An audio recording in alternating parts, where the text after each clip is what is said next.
Siempre que suena esta sintonía saben que es momento de entrar en el terreno de la psicología y, como siempre, con nuestra psicóloga Natalia Pedrajas. Muy buenos días, Natalia.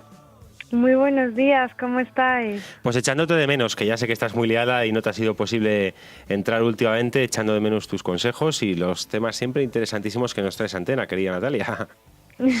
Muchas gracias. Y te voy a dar una sorpresa porque también está con nosotros nuestra no menos querida Mónica Fraile. Bienvenida de nuevo, compañera. Muchas gracias, bien hallada. Hola, Bueno, Natalia. ¿Qué tal, Mónica? Que nos vais a hablar de ese Día Internacional del Niño y supongo yo, deduzco, y si no es así me corregís, de todas las implicaciones a nivel psicológico que tenemos que hacer en relación a la infancia, ¿no? Bueno, el 20 de noviembre es el Día Universal del Niño y sobre todo es una fecha clave para hacer un llamamiento a favor de la infancia, de los más vulnerables. Sí que es cierto que con este día, Natalia, se hace este año especial hincapié en esa necesidad de incluir, por ejemplo, a los niños en las órdenes de alejamiento de los padres cuando hablamos de violencia de género. Y en un día como hoy tampoco olvidamos la situación de los niños más desfavorecidos, de 151 millones de niños que sufren, por ejemplo, desnutrición crónica. Los datos son alarmantes, pero el objetivo de esta jornada es recordar que todos y cada uno de los niños de este planeta también tienen derecho a la salud, a la protección y a la educación. Y de hablar de esos problemas, que son problemas con los que los niños y también los padres se encuentran en el día a día. No hace falta acudir o hablar de problemas tan graves como la violencia de género o la desnutrición, sino también de otros problemas que afectan, Natalia, a la educación de los más pequeños y que son fundamentales que los padres y los educadores sean capaces de superar para poder desarrollar una infancia feliz, para que el niño tenga una infancia feliz y para que luego sean adultos de provecho. ¿Cómo está la situación actual respecto a la educación de los niños? ¿Cómo dirías? Pues mira, os voy a dar unos datos muy curiosos. La verdad es que una pena que estén algo desactualizados, pero es verdad que no tenemos todavía las encuestas nacionales de salud mental actualizadas, porque bueno, con todo esto que sucedió hace ya más de 10 años, con el retraso en las investigaciones estadísticas por los presupuestos que no han dado para poder seguir investigando, ¿no? En todo esto, pues tenemos los datos de la Encuesta Nacional de Salud de 2011-2012. No creo que se alejen demasiado, pero fijaros qué reveladores son, porque lo que hace el Ministerio de Sanidad y Consumo es decirnos cómo entre toda la población infanto-juvenil de 0 a 14 años hay un despunte enorme relacionado con los trastornos de conducta y además ellos te dicen que es necesario que en esa lectura de los datos incluyas la hiperactividad. Entonces, claro, tenemos un gran porcentaje de niños y niñas que sufren de trastornos relacionados con la epilepsia cuando son muy jóvenes. Luego otros que tienen que ver con trastornos mentales como la ansiedad, la depresión infantil, la neuresis, la encopresis y todas estas cuestiones, pero un grandísimo porcentaje, muchísimo en comparación con los otros dos, son los trastornos de conducta, incluido, como digo, la hiperactividad, y así hace la lectura del Ministerio y así nos dice a los profesionales sanitarios que tenemos que leer cómo están los niños y las niñas de nuestro país. Y esto, como apuntabas, Mónica, al inicio de tu explicación, influye directamente en la educación, porque es allí donde se nos están encontrando los grandes problemas infantojuveniles, en los trastornos de conducta y la hiperactividad, cómo influyen en las notas académicas y en el bienestar académico del menor. Y ante estos trastornos de conducta, Natalia, ante esta hiperactividad también creciente en los niños, ¿cómo podemos actuar? ¿Cómo pueden actuar los padres también y el resto de la sociedad? Porque una familia no solo se compone del núcleo familiar más cercano de los padres, sino también ahí estamos incluidos todos, ¿no? Claro, fíjate que el dato se hace muchísimo más curioso cuando vemos que efectivamente este tipo de trastornos, de problemáticas, de dificultades, que tampoco hay que llegar a la etiqueta para saber que un niño está sufriendo y está pasándolo mal, pero fíjate que el dato se hace mucho más revelador cuando vemos como en la tabla, a partir de los 5 años, que es justo cuando empiezan la escolarización, a partir de los 5 años hay un despunte. en la gráfica. Entonces, esto afecta a todos los miembros de la familia, de la comunidad familiar y también de la comunidad educativa. Y claro, ahora es cuando el debate se abre y dice, ¿será que este sistema educativo no está acoplándose bien a lo que es esta nueva etapa infanto-juvenil o estos nuevos niños y niñas que se están creando, que estamos creando en esta sociedad y en concreto en España? Porque claro, ya empieza a perder un poco ese sentido cuando se diagnostican tantos casos y cuantos tantos niños no se adaptan en las clases a ese ritmo educativo o a ese sistema educativo que tenemos ahora mismo, empieza ya a perder un poco de sentido, ¿no creéis? Que sí. sea responsabilidad de los niños, de las niñas, no estar bien en esa clase o en ese sistema educativo. Parece que el sistema educativo tiene que empezar a plantearse cómo está influyendo en el aprendizaje y cómo está haciendo que los niños y las niñas adquieran nuevos aprendizajes, tanto a nivel de conocimientos lingüísticos y matemáticas como a nivel de otros, que aquí en este programa hemos resaltado mucho, que tienen que ver pues con la inteligencia emocional. Claro, y en los casos de hiperactividad, Natalia, a mí me preocupa mucho el tratamiento que se hace. Primero, la falta de diagnóstico, que muchos niños no son diagnosticados y no son bien tratados, pero luego es que a muchos niños se les da unas pastillas muy fuertes que no solucionan el problema. El problema hay que solucionarlo de otra manera.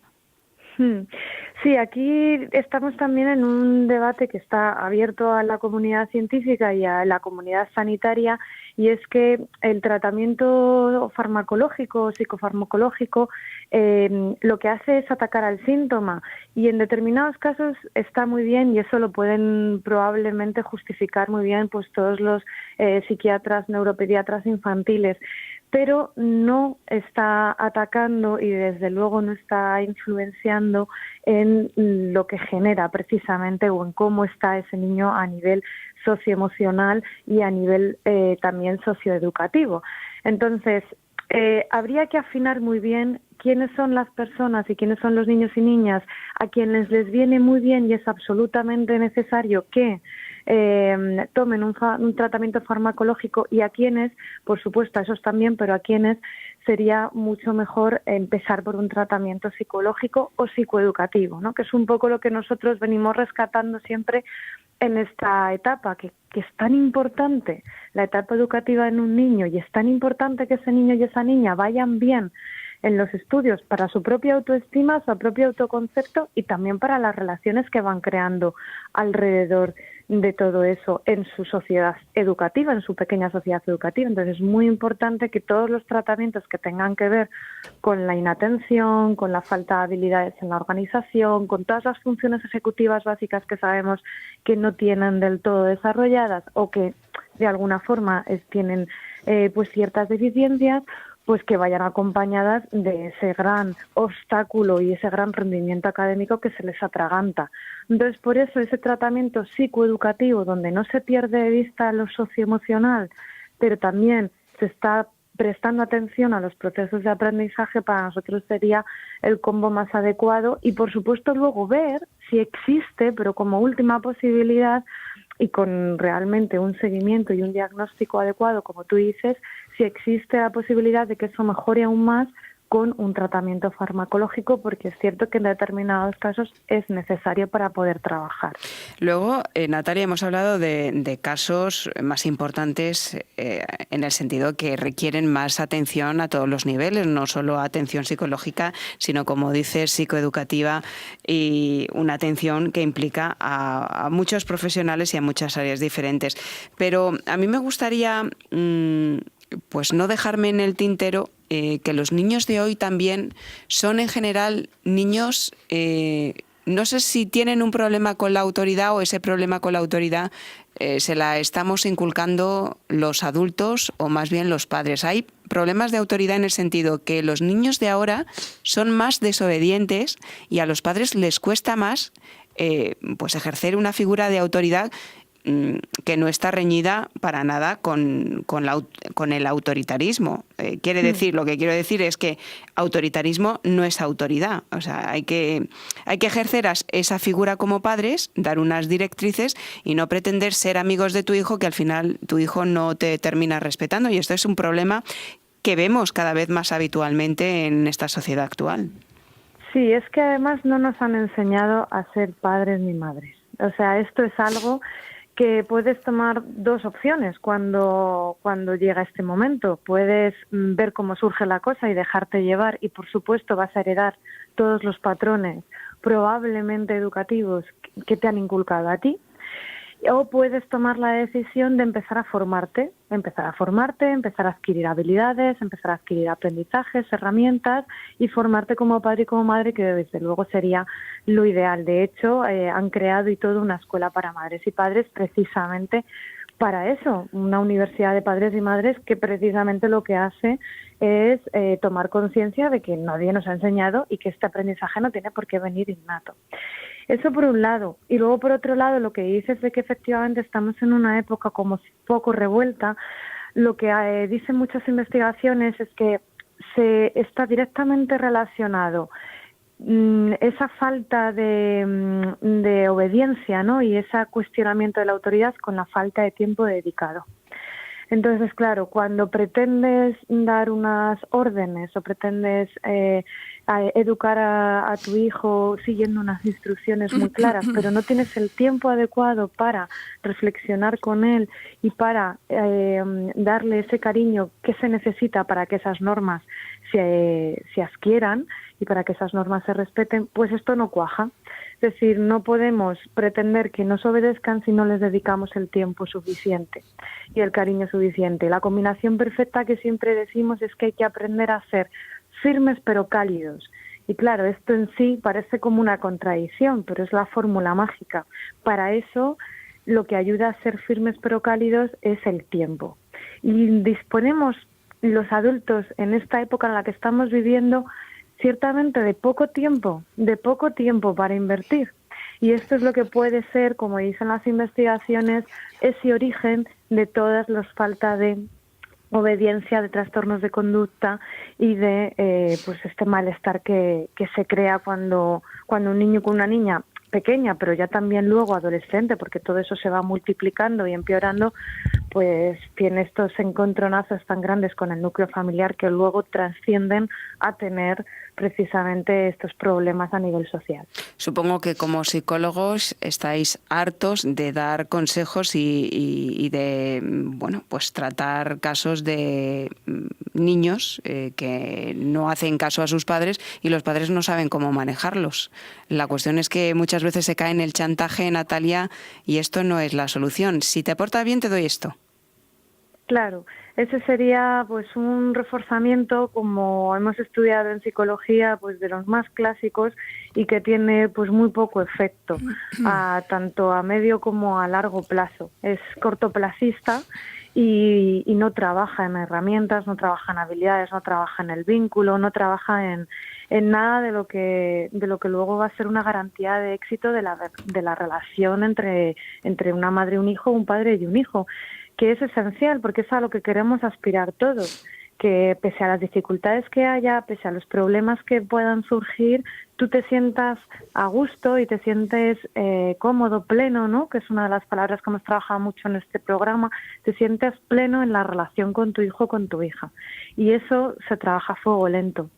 Y todo el reforzamiento que estabas comentando pues es muy cortoplacista y no trae pues muy buenas perspectivas a largo plazo. Pero claro, una vez más, es que se necesita tiempo que hay que invertir y muchas veces por la vida, por los trabajos, pues carecemos de ello.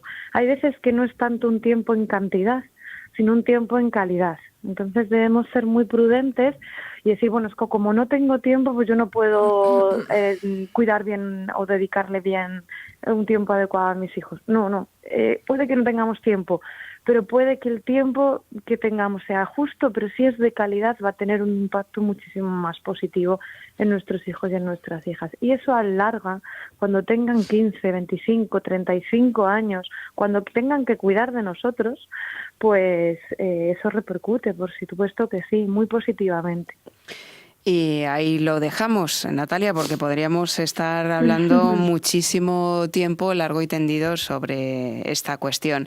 Hoy es el Día Internacional del Niño y, desde luego, una de las cosas que tenemos que tener en cuenta y poner en foco sobre ellas es qué clase de niños son los que tenemos en esta sociedad actual o los que estamos haciendo en esta sociedad actual. Ha sido una reflexión, César Sinde, muy interesante.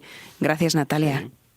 Muchísimas gracias. Y ya sabéis, si alguien tiene algún problema o alguna dificultad en su día a día, pues todo lo que tiene que ver con la atención en casa siempre es algo que, bueno, que la psicología a domicilio nos está aportando, nos está dando, y que muchas veces es más fácil trabajar con los niños y con las niñas y con los adolescentes en su propio domicilio, en su casa, con las personas que están implicadas, que lo que puede ser en una consulta. Así que también animarles a las personas y que abran un poco esa mente, porque todavía aún me llaman padres y madres diciendo: ay, yo no sabía que un psicólogo podía venir a mi casa. Pues sí, puede ir a tu casa, así que también lo tengan en cuenta. Y eso es lo que hacéis desde APEC, Apoyo Psicológico en Casa, y además eres la fundadora, Natalia Pedrajas.